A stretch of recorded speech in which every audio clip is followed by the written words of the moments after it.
huelga más larga de los últimos tiempos en Colombia ocurre en Cristal, una compañía estadounidense que despidió a sus trabajadores porque se sindicalizaron y presentaron un pliego de peticiones. Nos cansamos del abuso de la multinacional Owens Illinois. Hay una huelga que se acerca a los 3 años de duración. La están realizando los obreros de una multinacional productora de vidrio en Buga. Se trata de Cristal, filial de la corporación gringa Owens Illinois, que tiene 750 trabajadores, 630 de ellos sin contratación directa. Son tercerizados, es decir, vinculados mediante sus contratos a través de cooperativas y otras formas engañosas usadas por los patronos para eludir el pago de cuotas pensionales, de salud y de riesgos laborales, de subsidio de transporte, primas semestrales y vacacionales. Los obreros se organizaron en el Sindicato de Trabajadores Disponibles y Temporales Sintradip, presentaron pliego de peticiones y fueron despedidos. La huelga comenzó el 22 de noviembre de 2011. Hoy cumple 998 días. ¿Qué hace la empresa cuando los compañeros presentan el pliego de peticiones? Inmediatamente les impide la entrada a la empresa.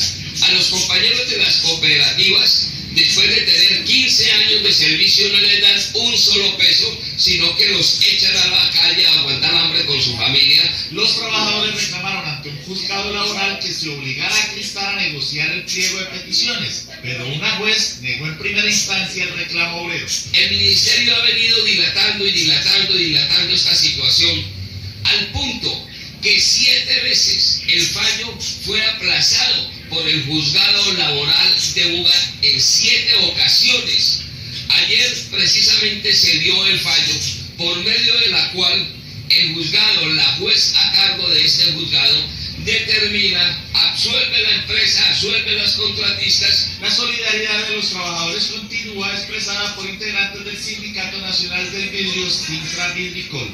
Los compañeros de Sintradip en este momento hemos realizado un acompañamiento moral, económico, ya que son nuestros hermanos de clase, trabajadores de la industria del vidrio. A pesar del cerco empresarial con la complicidad de la rama judicial, las acciones siguen. En este momento, por parte de Sintravidricol, de la Junta Nacional de Sintravidricol, se ha colocado una querella para empezar a apoyar a este grupo de compañeros. La lucha de los valientes obreros de Cristal en Buga espera la solidaridad de todos los colombianos.